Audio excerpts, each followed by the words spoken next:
感谢如是我闻，感谢麦团，感谢我是 ZZ， 感谢 JZ， 感谢各位的支持。那在节目最后也要放上华尔街联报。那在明天这个李琦会回归我们也会组成一个3人主持华尔街论坛直播的一个常态，也敬请大家的关注。那我是小杨，这是和平先生，我们下一期华尔街论坛的直播不见不散。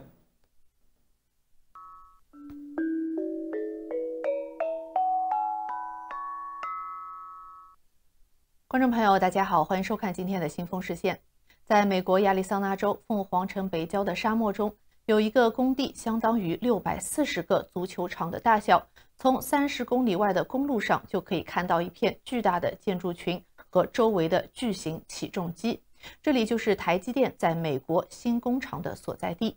台积电的一位美国工程师说，建造如此巨大的工厂，而且全部采用尖端技术，这种情况很罕见。台积电掌握着当今世界最先进的芯片生产技术，控制着全球最先进定制芯片90%的市场。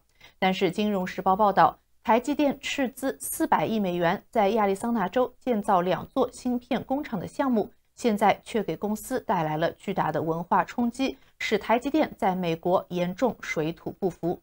到目前为止，台积电仅在台湾的大型工厂生产最先进的芯片。如果有任何问题，当地的研发人员就会立即介入解决，供应商也紧密地围绕在台积电台湾工厂的周围。数十年来一直参与台积电发展的供应商，可以对它的每一个新想法迅速地做出反应。正是这种运转良好的模式，帮助台积电比大多数其他芯片公司都获得了更高的利润。但是现在，由于美国、欧洲和日本越来越担心中国对台湾的攻击可能导致世界失去芯片供应，这迫使台积电要分散它的工厂足迹。除了亚利桑那州之外，台积电还在日本建立了一家新工厂，并且承诺在德国也会建立一座价值100亿欧元的合资工厂。台积电的董事长刘德英在9月份表示，亚利桑那州是海外大型基地开发的第一个试验，而这项试验是否能成功，可能将决定美国试图恢复半导体本土生产的努力能否成功。拜登的这一努力包括着价值390亿美元的芯片工厂补贴，这是2战以来美国最大的产业政策投资的一部分。亚利桑那州项目还可能决定着台积电能否转型成为真正的跨国公司。现在动工2年过去了，美国芯片行业的研究分析师表示，这家台湾公司一直在与美国的建筑方式和劳动力方式做斗争。台积电不了解这种美国文化。今年7月份，刘德英告诉投资者，美国工厂的投产日期将从明年推迟到2025年。而对于亚利桑那州工厂将发展到多大，台积电开始模棱两可。台积电已经获得足够的土地，可以进行4个阶段的扩建，但是台积电供应商的几位高管现在表示，他们不相信台积电会扩建完所有的阶段。台积电迄今为止宣布的2家芯片工厂将使其每月产能达到6万片芯片，这将使亚利桑那州成为一个中等规模的工厂，但是会远小于台积电在台湾运营的每月生产超过10万片芯片的超级工厂。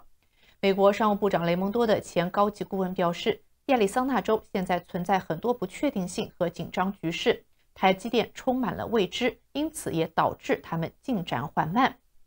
有哪些进展缓慢拖延的原因呢？首先，在施工方面，台积电的工程合同方式引起了很多矛盾，导致施工延误。台积电的一家供应商表示，台积电习惯于自上而下的方式处理一切事情。在台湾，承包商习惯于服从台积电的命令，并且适应快速变化的指令，但是在美国就会出现沟通不畅的情况。另外，美国在最先进家表示，美国在 EUV 方面的专业知识确实较少。除了英特尔位于俄勒冈州的技术开发中心之外，美国工厂从来没有安装过 EUV。亚利桑那州的建设延误也让台积电的供应链变得更加复杂。台积电一直依赖它台湾总部的许多供应商。业内人士表示，他们在台湾拥有非常强大的生态系统，包括围绕着台积电的准备和加工车间、一些大宗化学品供应商、迁入和迁出服务商等等。但是这些其中很多都是一些小公司，他们不太可能跟随着台积电搬来美国。而有几家台积电的台湾化学品供应商的确来到凤凰城购买了土地，打算建造配套的工厂和仓库，但是对于他们来说，投入成本巨大。一家为台积电生产清洁化学品的公司负责人表示，台积电在美国的建设成本比在台湾高出几倍。同样的，我们也是这样。准确来说，我们的建设成本是在台湾的5倍之多。而除此之外，台积电面临的真正难题将是如何像台湾工厂一样高效地运营美国的新工厂。台积电的一位高管坦言，我们相信它可以盈利，但是盈利能力将会不如我们的台湾工厂。这位高管还说，台积电可以在美国复制台湾已经量产的芯片厂，但是没有信心使用最近才开发的新技术在亚利桑那州进行生产。台积电的成功建立在每一个新的工艺节点都能够迅速提高良品率的能力上，而这是通过授权工程师在工厂进行实验实现的。这与其他一些芯片制造商的做法形成了鲜明对比。比如说，英特尔多年来一直是采用一种称为完全复制的方法，也就是每个新工厂都必须按照公司技术研发中心的精确参数来运行，任何偏离参数的请求都必须通过书面程序获得批准。美国公司使用这种受控流程来确保芯片产品的一致性。然而，在台积电，工人有更多的自主权来调整表盘以提高产量，这就是他们实现英特尔从未有过的效率的原因。分析人士认为，台积电自己的这种模式是它制程技术寿命远超竞争对手的主要原因。然而，台积电的做法在很大程度上依赖于拥有研发新工艺技术的研发团队，并且他们要在距离工厂1小时的车程范围内就能赶到。而亚利桑那州和台积电总部之间的飞行时间为20小时，台积电很难再使用同样的工作模式。一些有经验的芯片工程师表示，只能启动远距离模式。新工厂将派1名种子工程师前往现场，为期1周至3个月，然后再回台湾，在另一端来实现问题。除了高级工程师的难题之外，台积电还面临着本地招聘的挑战。行业专家表示，台积电为台湾工人提供的灵活性将很难用美国劳动力来复制，因为如果芯片厂工人技术精湛的话，你就可以赋予他们更多的权利，而这在美国却做不到。台湾的技术工人通常已经完成了4年的工程专业学习，但是在美国，如果是工程专业的毕业生，那么他们会想去苹果或者脸书工作，而不会想来到工厂。在凤凰城，这个问题显而易见。台积电计划在2座芯片厂投产后雇佣4500名员工，目前已经雇佣了2200多人。而2位知情人士透露，迄今为止聘用的人员中，几乎有1半都是从台湾派来的外派人员。台积电正试图通过支持当地大学的工程学院来为公司培养人才。一位本地的大学生表示，明年完成硕士学位后会考虑在台积电工作，因为薪资非常好。但是听说台积电工作时间长，而且很难请假。他称这是亚洲企业文化的一个特征。大学生表示，如果台积电想在这里具有吸引力，就需要更多的向英特尔学习。而说到亚洲文化，分析师表示，台积电的日本工厂的建设进展要比美国工厂顺利得多，因为彼此的文化更加的接近。台积电已经意识到这些深层次的差异。据知情人士透露，过去的12个月中，已经约有6000名台积电员工接受了跨文化培训。分析师表示，台积电建立声誉之后，需要培养一支稳定可持续的当地劳动力队伍，不能永远依赖台湾人来经营美国工厂。而即使台积电在亚利桑那州的试验成功，由于公司规模巨大，将全球芯片生产从台湾地区转移出去的影响仍然有限。分析师和高管估计，在美国工厂前2期达到满负荷生产，以及日本和德国工厂竣工之后，台湾以外生产的总销售额不太可能占台积电总收入的10%以上。但是美国观察人士表示，这至少是重建美国芯片制造能力的第1步。美国商务部的前顾问称，拥有一定的能力总比零好。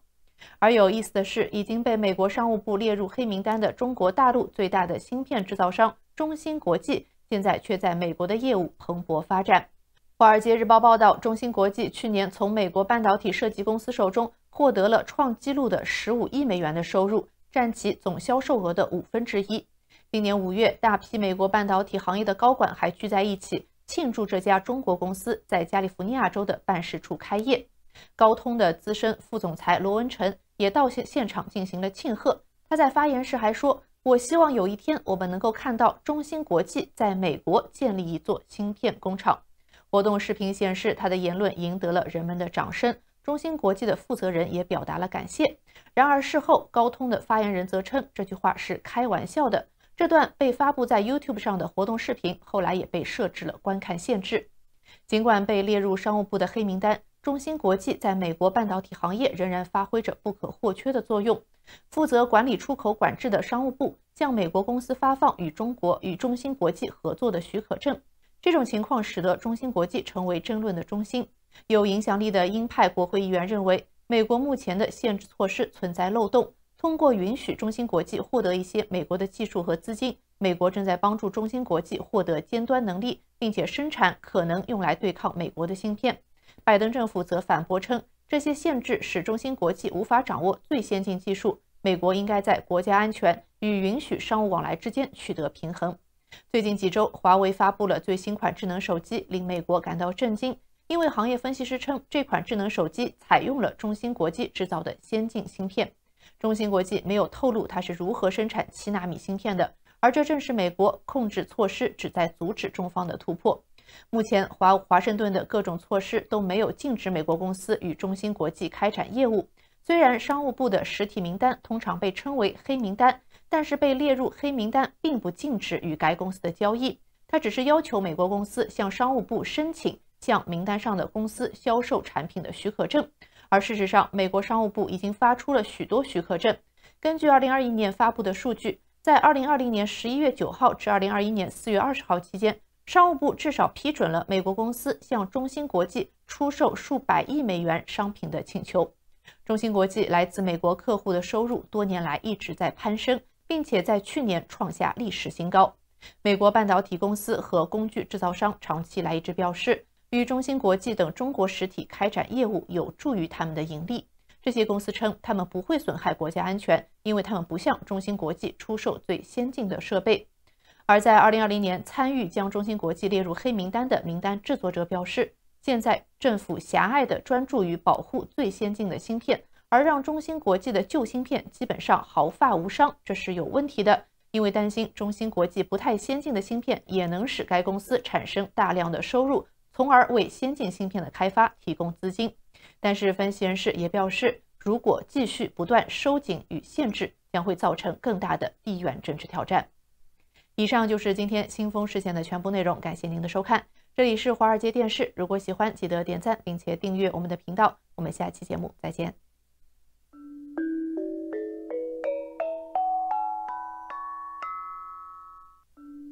大家好，我是华尔街电视的小安，为大家主持一档新的节目《亚洲大眼睛》。什么样的内容，您慢慢看就知道了。根据富士新闻报道，印度马哈拉斯特拉邦一家医院日前传出令人不胜唏嘘的悲剧事件。短短24小时内，有多达24名患者死亡，包括12名的新生儿，震惊社会及政界。反对派纷纷指责地方政府及院方疏忽过失，掀起一场政治风暴。根据了解，政府相关单位已经介入并调查该起事件。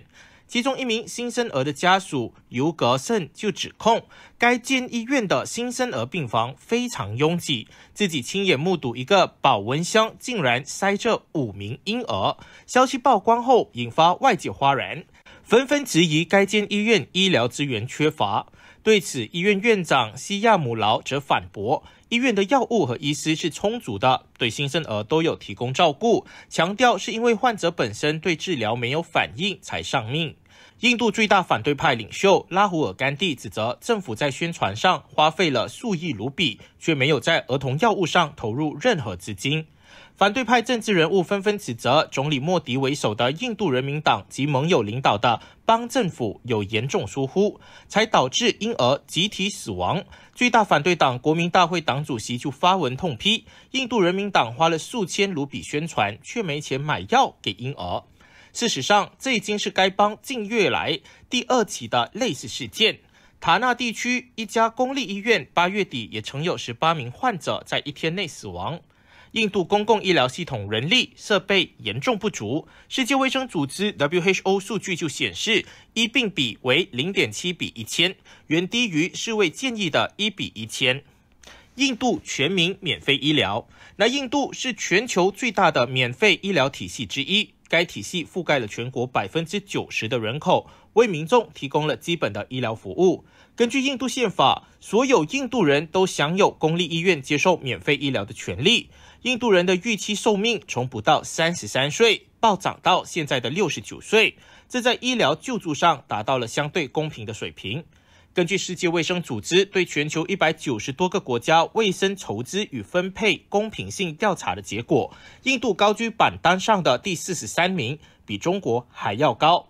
这意味着印度在医疗救助方面的投入和分配是相对公平的。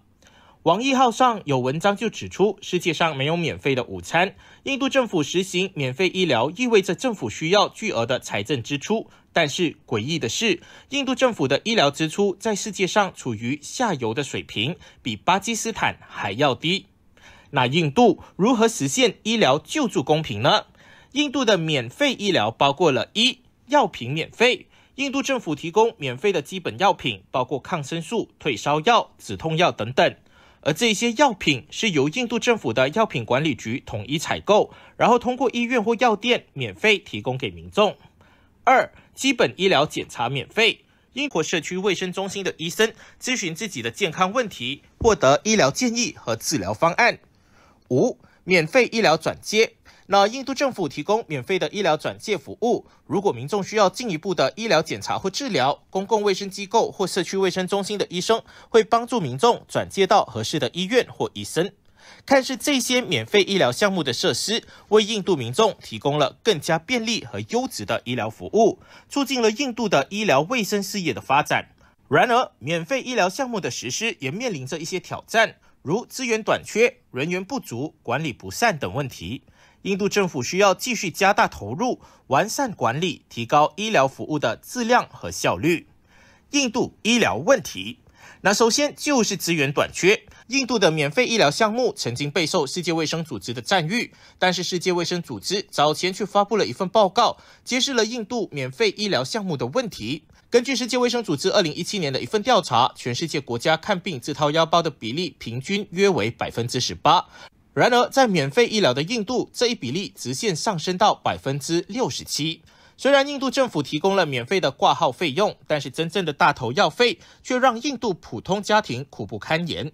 印度政府提供的免费药品只限于一些基本的药品，对于癌症等真正可怕的病症，免费用药可以说是不可能的。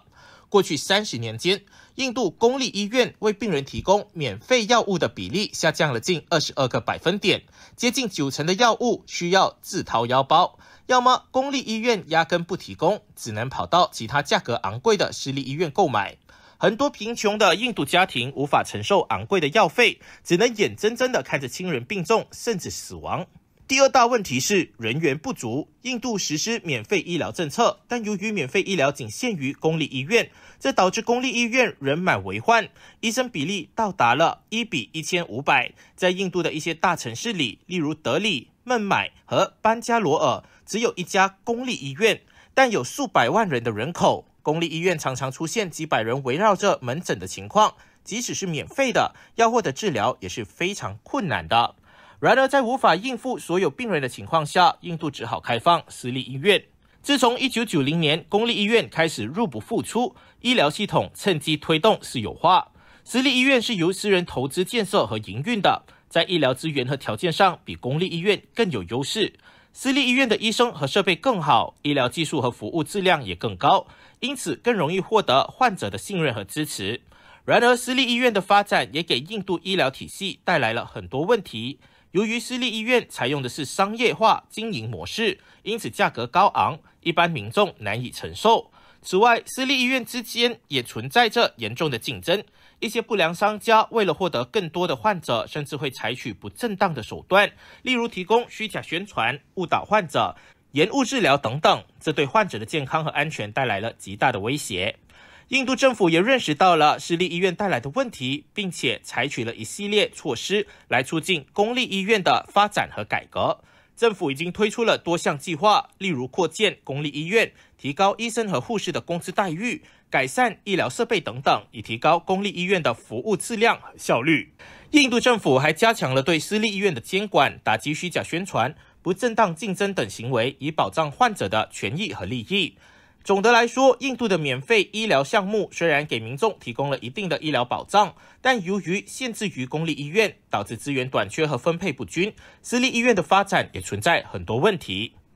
医德问题，尽管印度政府推行了免费医疗项目，但是由于医疗资源分配不均和私立医院的兴起，许多印度人民无法承受高昂的药费和治疗费用，甚至导致家庭破产。有些医生为了个人利益，会给病人开一些昂贵的药物，甚至是没有必要的药物，这给患者带来了很大的负担。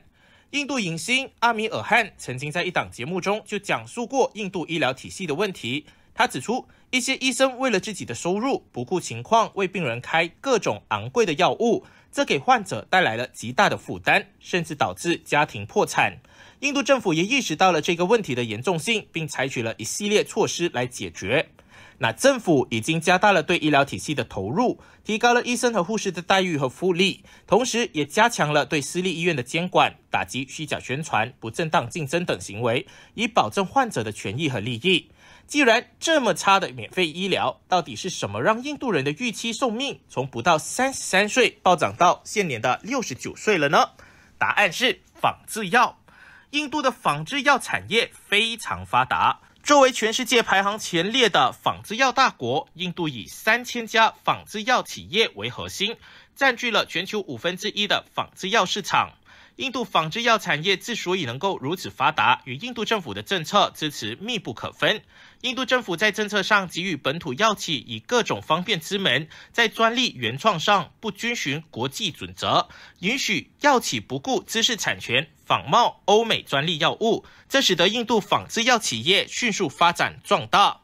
仿制药是一种与原研药物具有相似活性成分、剂型、剂量和安全性的药品。由于仿制药价格相对便宜，许多印度人都选择购买印度仿制药来治疗疾病，这也使得印度仿制药在全球范围内广受欢迎。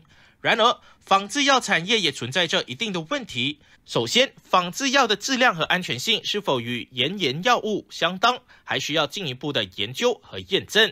其次，仿制药产业的发展也受到一定的批评，因为仿制药企业不顾知识产权而进行仿冒，这种行为有悖于国际知识产权的保护准则，并且可能会导致研发创新能力的下降。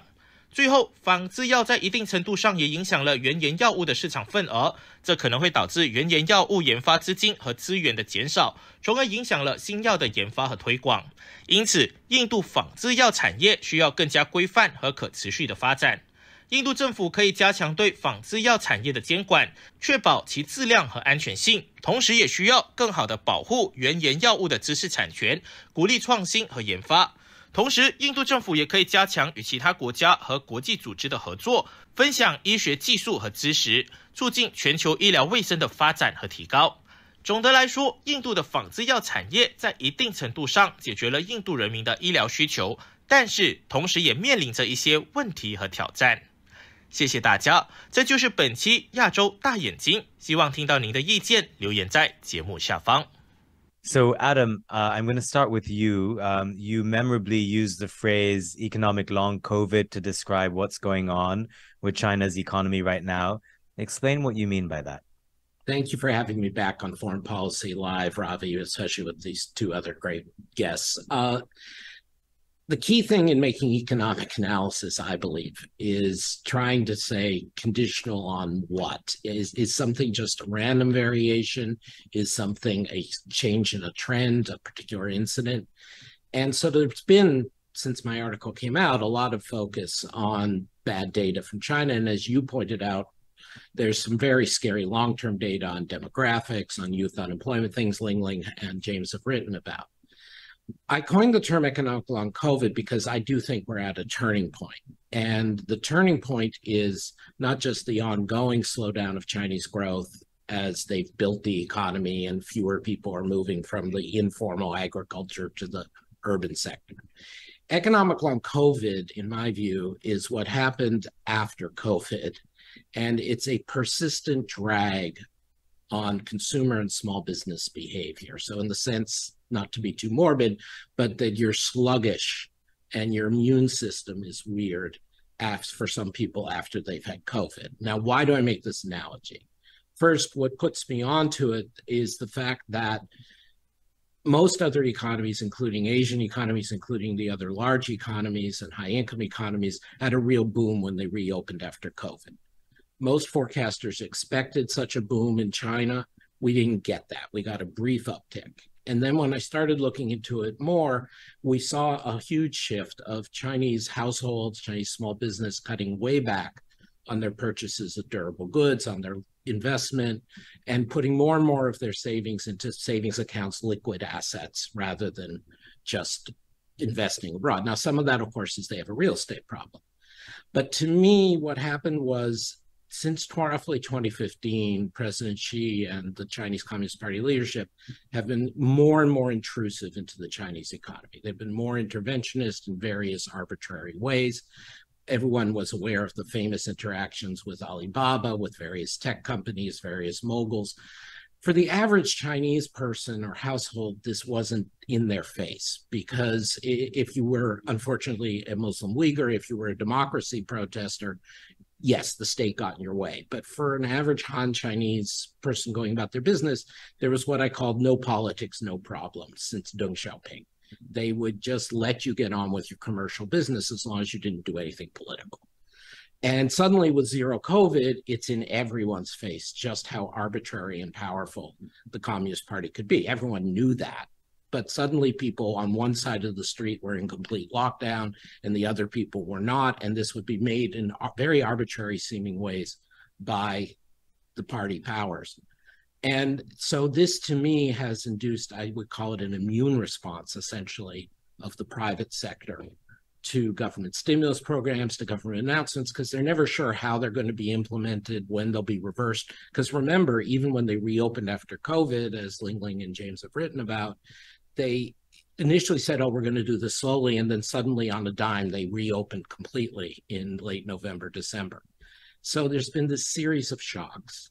And so this going forward, I think, in addition to whatever long-term things are dragging down the Chinese economy and growth rate, and whatever short-term problems they have in the real estate sector, I think for the next several years, there's going to be this bias or distortion that the consumers, the small business, essentially the normal people, are going to be more fearful than they've been.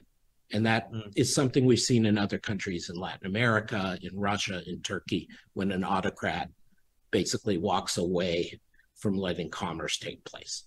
Ling Ling, let me bring you in now. I mean, you live in New York these days, but you've lived in China for many years. You've covered its economic rise. You've covered the slowdown of the last few years. Some of what Adam's describing is a stifling of, you know, the animal spirits in the economy, of consumer sentiment. Is that what you see as well in your reporting? Sure. Thank you so much for having me here on Foreign Policy Live. And, you know, I also wanted to just really commend Adam for that essay that really triggered a lot of discussion about China's economic slowdown. I agree with what Adam just described, and you know, I do feel like, you know, we are at a turning point for China's economy. You know, China's economy for most of the past 4 decades has consistently defied economic cycles, right? You know, when some slowdown occurred, the government immediately responded and then, you know, dragged the growth out of the funk. So, but now we are in a period of time when, you know, the economic slowdown is going to be, you know, many years to come. Now the debate is over whether or not it's a protracted slowdown, you know, lower growth rates, or a more worrisome collapse of the economy, you know, because of the risks we are seeing in financial sector and property sector. You know, Adam talked about the hit to private sector as a result of government's interventionist policy, and I completely agree with that. That's definitely what we have seen over the past few years, especially since 2020. It really is one measure after another. Alibaba, Tencent, the private tutoring sector, you name it. And most recently, we have seen the kind of a clampdown on foreign businesses in the name of national security. So all that is pretty obvious and it's very disconcerting. I would just add that obviously a lot of other issues are kind of long time, many years in the making, especially problems in the property sector, problems triggered by the kind of over-reliance on investment. That problem really predated Xi Jinping. But I do agree that President Xi Jinping probably has played an outside role in creating the situation we are in today, precisely for the issues Adam raised, the hit to private sector. So I just wanted to add a few points on the longer term structural problems that been, there for China for many years, ever since probably, in mid 2000s, and really escalated after the 2008-2009 global financial crisis, after China really launched a massive stimulus program, that led to overbuilding and overborrowing. So those problems were already there by the time Xi Jinping came to power in late 2012. And he came to power with a lot of promises, right?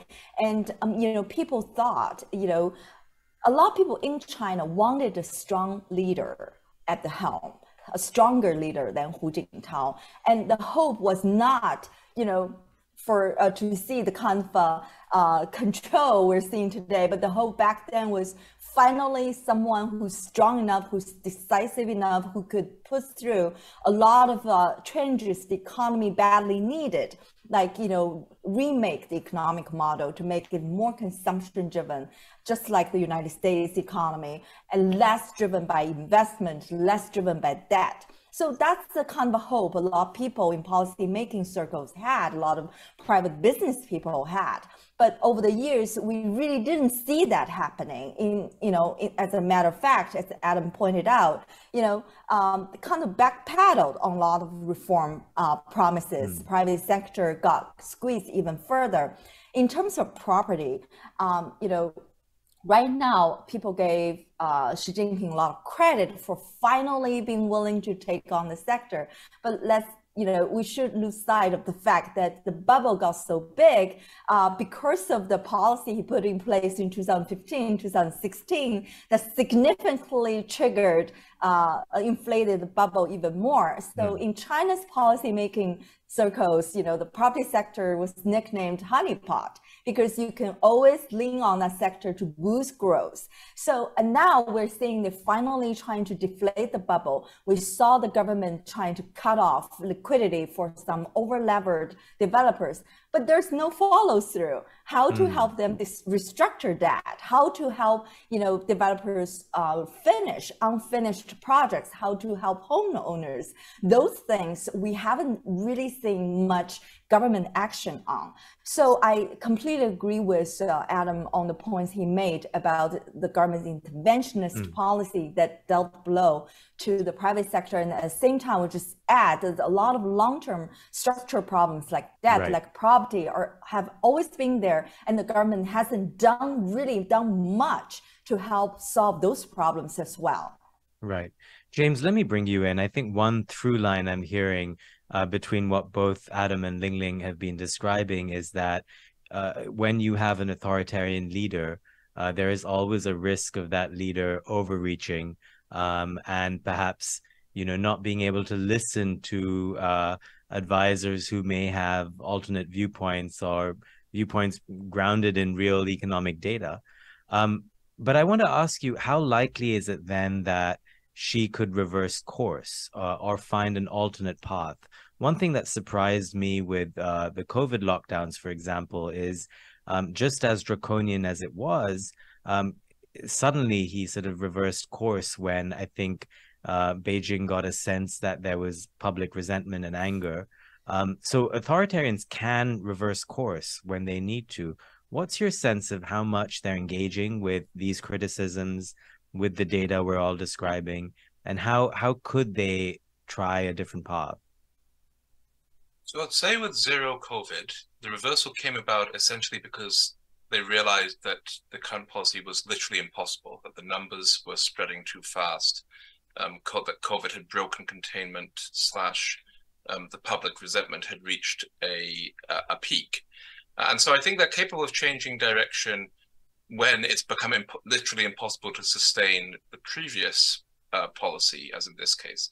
And that might happen with the economy. Like it might be that things get so bad that there's no choice but to change course. The worry I have is not so much that Xi isn't listening to people himself, but that he's created an atmosphere where nobody will speak up in the first place, and where the space for discussion around economic policy, and especially around the ideological aspect of economic policy, has been so constrained. And for a long time, it was relatively open. It was very vigorously discussed in the 2000s, even in the mid-2010s, partially because most of the Communist Party doesn't understand economics. And so most of the censors didn't participate in this space or restrict the space because they didn't know what any of these people were talking about. Since sort of the late 2010s or so, though, we've seen that space really constrict, and the ability to discuss these problems openly has become much narrower. That's a big problem. It's a big problem in terms of the ideas coming up. It's a big problem in terms of the willingness to tackle hard problems. I think a little bit more space has opened up as a result of the crisis this year, but whether anybody's going to be brave enough to actually say we got it wrong before, or whether you're going to have these kind of framings, which is always, of course, the Chairman Xi Jinping's policy was completely correct up until 2023, and now his new policy, which should be this, will also be correct. I think there's also genuine political risk to Xi. I think that the sense among the Chinese sort of elite, especially the upper middle class, who are really the bedrock of party support in the cities, that he's failed has become more and more acute. Now, is there anything that anybody can do about that under a very tightly controlled party and surveillance state? Probably not.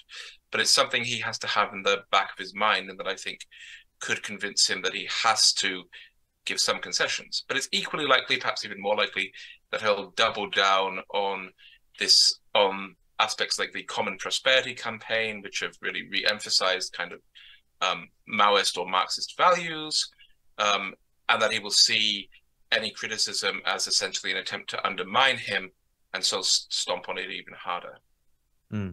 Adam, a question that often comes up with China is why it can't simply spend its way out of trouble. It's done it before. Obviously, its debt to GDP ratio now has dramatically risen past America's as well.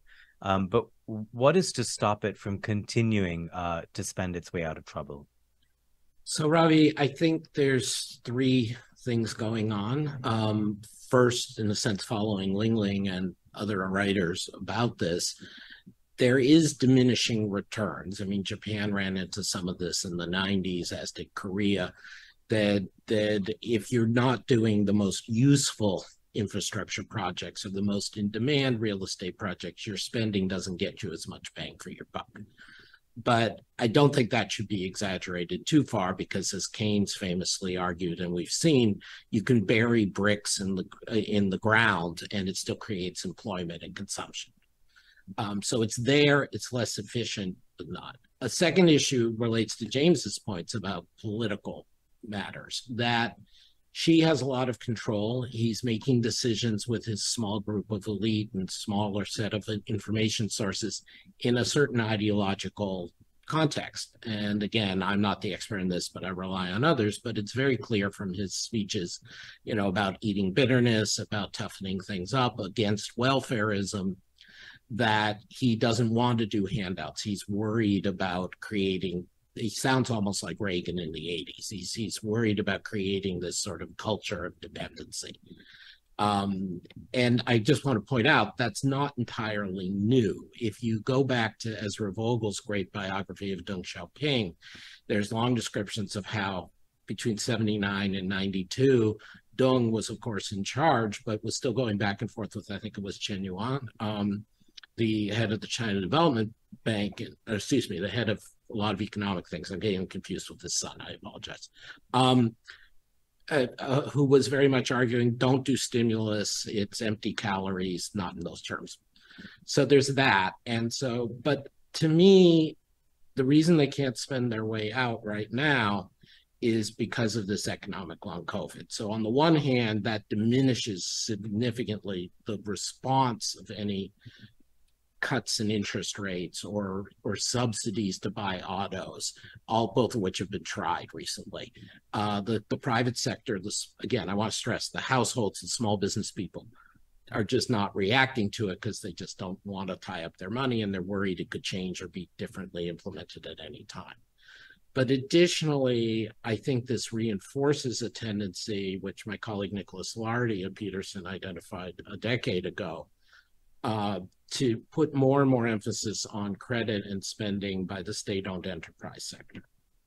And she, I think, I'm just interpreting from the outside, sees lack of response to stimulus for the small, normal private sector, is worried ideologically about reinforcing bad habits. And so he starts putting more money into the state-owned enterprise sector, reinforced by the national security concerns that obviously foreign policy writes about a lot, to be self-sufficient, to be not dependent on the US.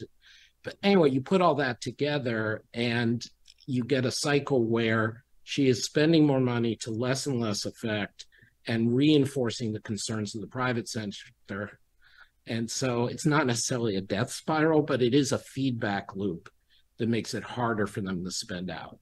I just want to add one last point, though. On the pure economics of it, I want to emphasize the rightness of your question, which is as bad as the banking sector problem is, or really the real estate sector problem is, as messed up as local government finances are in China, which our colleagues have written about, they can spend their way out if they decide to and they design it right.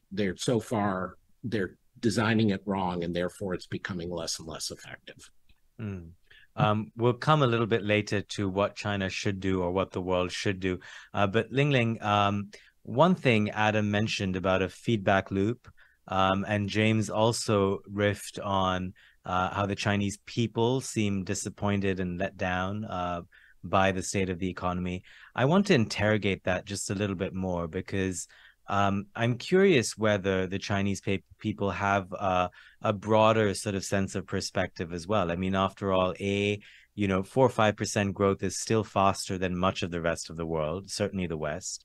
But also when you look at the last 4 decades, there must be a sense of societal memory of how, the growth model that you've written about in your book that worked so well.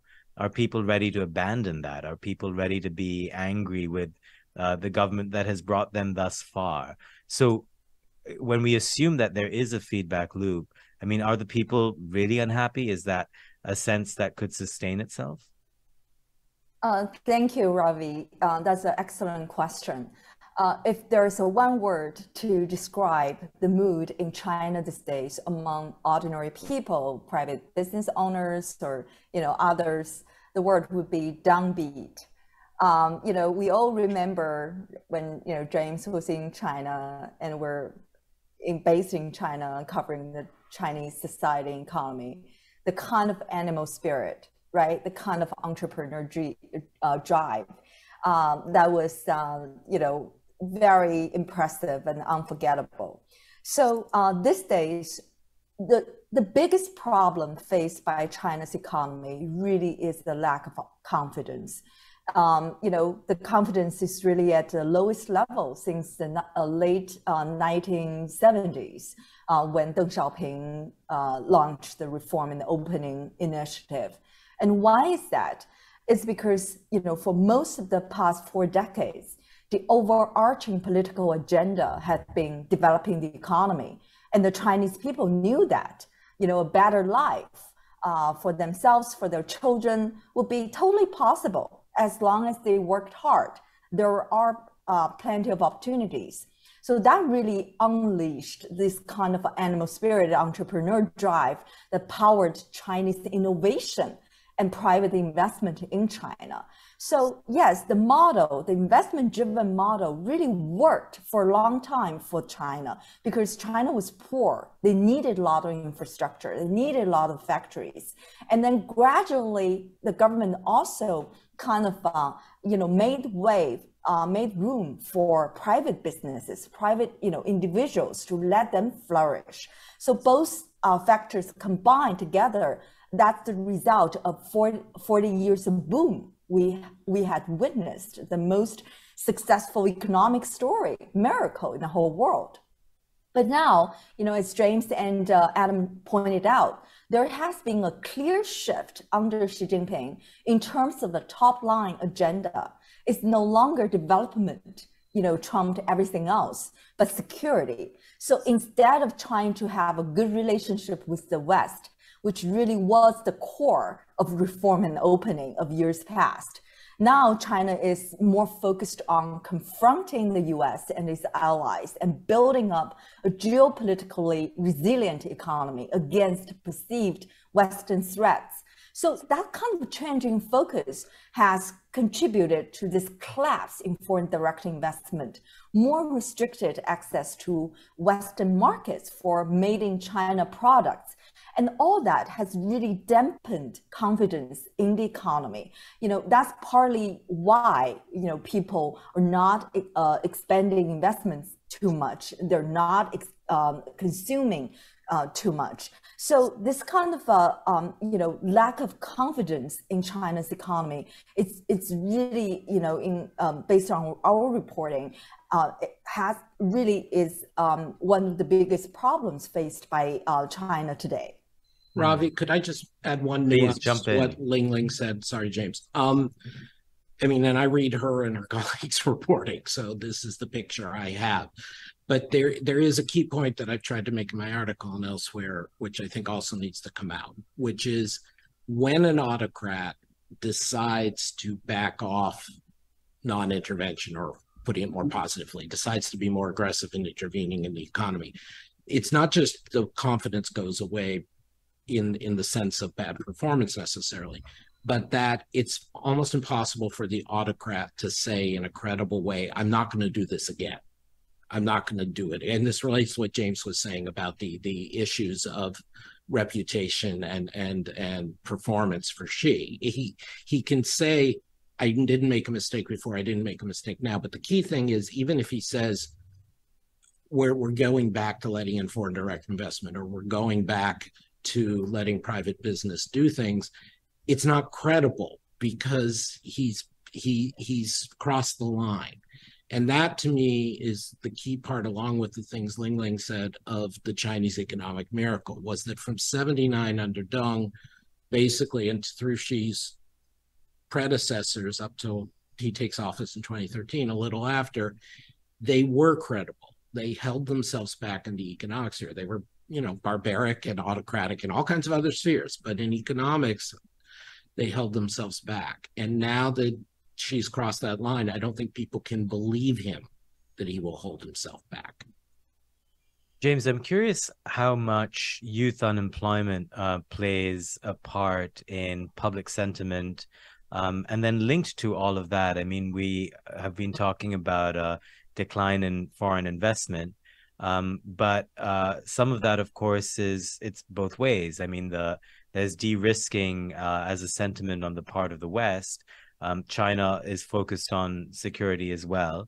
But then surely domestic consumption and domestic demand also has to pick up to make room for that. So on youth unemployment, there's a very huge and obvious kind of morale crisis among Chinese under 30s, maybe even I would say under 40s. And it's not just the generation that is coming into a dire job market now, so that you have, youth unemployment of at least 21%, probably higher. It's also the generation that feels that they did everything right, that they strove, that they went through the Gaokao, the national examination system, that they put in all this effort, that they did the insane hours and long work culture, and that they're not getting rewarded for it. When we talk about, like, do people think of the past, do they compare it to the past? The truth is they mostly don't. Most people, firstly, this generation grew up with a developed China, or at least developed China in the big cities where they're mostly from. Secondly, people just adjust to the norms of the day. You base your expectations mostly on the last few years, not on your childhood. I mean, I think of, when I first used the internet in like 1993 or so, and was like, oh my God, this is a miracle. And now if my Wi-Fi fails for 2 seconds, I'm furious at the world and everything in it. And it's the same in China, that after years and years of growth, you're used to growth and the expectations of growth, and you've also made a bunch of economic decisions based on the assumption that you're going to keep growing at 8%, that things are going to be as good, that things are going to stay good. People have made personal financial decisions as well as business decisions based on that. So yeah, with young people, there's a overwhelming sense of almost despair. Like and part of that is also that the government has kept sticking its nose into everything to a degree that's sharply different from even the China of 10 years ago. And this isn't just that the government has like shut down your business if you were doing like private tuition, or made you go through a bunch of self-examinations in the tech sector. It's that, like, the Communist Party, which you joined because you kind of had to and you thought it was a way of getting ahead, is now making you do like 3 meetings a week instead of 1 meeting a month. Your favorite streaming shows have been taken off because 2.5 Men has been deemed ideologically irresponsible. Your WeChat groups have been shut down. The sense of the government sticking its nose into everything has became prominent even before COVID. And as Adam said, with the arbitrariness of COVID itself, that really upped the awareness that the government could be in your business at any moment. And for a long time, people kind of thought, well, as long as I don't cross the line, and things will be fine. Now, in reality, the lines were shifting all the time, and people walked across those lines without realizing it. But now they realize that the lines are just going, and there's no way you can be safe. Nothing that will protect you from kind of the eye of Mordor. That's a great analogy there. Adam, just to broaden this out a bit, so China's economy is slowing. The prognosis does not look great. I'm curious, and many of our subscribers have written in with a version of this question. What are the downsides for the world if China continues to slow down? A lot, but not quite necessarily the direct ones, Ravi, that some people worry about. So there's clearly, China has provided a huge share of global growth for the last 15 to 20 years. It's roughly 20%, 25% of the world economy. It's a bigger share of trade. And so if China's growing more slowly, they're taking in less exports like copper from Chile and inputs from Mexico and Thailand and Indonesia than they were, as well as high-level business services and inputs from the US. So that's not fun. Also, for good reason, there's a lot of people who've invested in China, both corporations investing directly and people whose savings from abroad have moved into China. If those are more at risk from political factors or performing less well because of these economic trend dynamics, that makes people poorer on a forward-looking basis. And it means diversification is less effective. Additionally, going more into the foreign policy sphere, there is the risk of China potentially becoming more aggressive. The President Biden has mentioned this a couple of times. Now, my understanding, based on colleagues of mine like Colin Hendricks and others, is that the political science literature isn't all that clear on this. There's some empirical evidence of wag the dog, that a country that has deep economic problems is more likely to be aggressive and try to distract with foreign policy or national security efforts. But there's also an argument that if China's economy is weaker, then maybe they've got less capacity to project power. So it's not clear.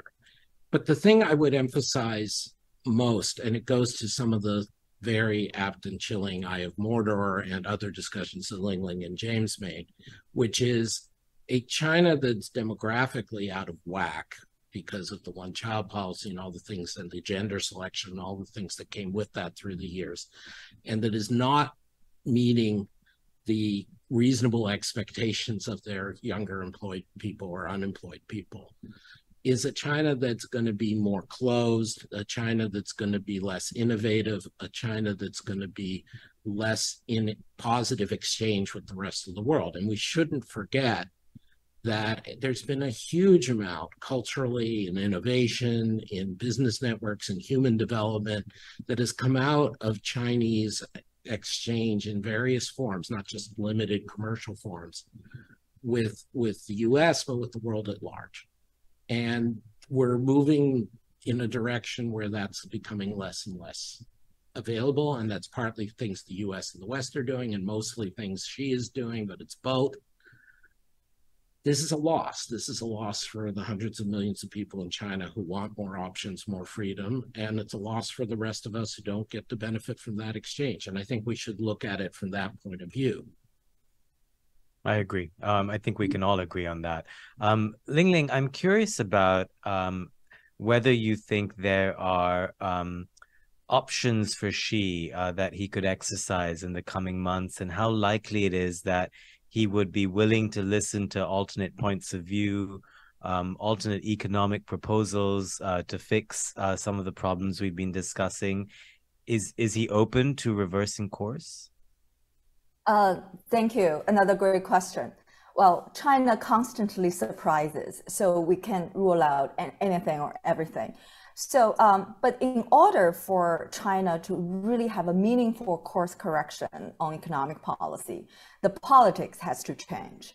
At the very highest level, the focus for the party, for the government, has to change back to economic development, back on the path of reform and opening. Deng Xiaoping, started. For now, we're not seeing any signs of that happening. Down to more detailed policies, we need the government to not just talk about supporting private sector. We need the government to actually taking specific measures to support the property sector, the private sector. And in terms of property sector, we need the government to really figure out, have some follow through on their existing policies, how really help the developers restructure debt and allow the losses to be allocated among different stakeholders. So, but, for now, we're not seeing any signs of any meaningful course correction happening. The biggest reason for that is that, Xi Jinping is very determined, right? For him, the biggest priority is this great power competition with the United States and its allies and partners. To that end, he has many demands for the kind of resources China has now. A lot of people have debated over how much fiscal space China has for stimulating the economy. The answer really is not that much. If you consider Xi Jinping's other demands, other priorities, for example, defense spending needed for surveillance, spending needed for Belt and Road and other related objectives. All those, things in order to, implement all these priorities, there's really not much left for stimulating the economy. And another obvious policy tool China can use, but China hasn't, is handing out cash to households, like what the United States did during COVID. One of the most well-known economists, Liu Yuanchun, in a very lengthy report, he really suggested the government should hand out 1,000 renminbi per household. That may not sound much, but that would go a long way in terms of rebuilding confidence. That would make people feel like, wow, the government still cares about the economy, still cares about, development. And that will really help the government the economy turn around. But so far, we haven't seen that happening. The focus for their economic policy right now is still letting the government play a central role in terms of, investment, especially in what they call, clean energy, high-end infrastructure, digital infrastructure, etc. And the other component is letting the government reallocating resources, right, credit and other stuff into sectors that the leadership thinks critical for China's future. AI, semiconductors, quantum computing, cloud computing, big data, because all of those things, in Xi Jinping's view, are crucial in terms of trying to win this great power competition with the United States. So, James, speaking of great power competition, you end up speaking with policymakers in the White House quite often on China policy. How are they seeing this? I mean, on the one hand, it could be an opportunity. On the other hand, a Chinese sharp slowdown, potentially instability. These aren't great things for the world, as we've been discussing.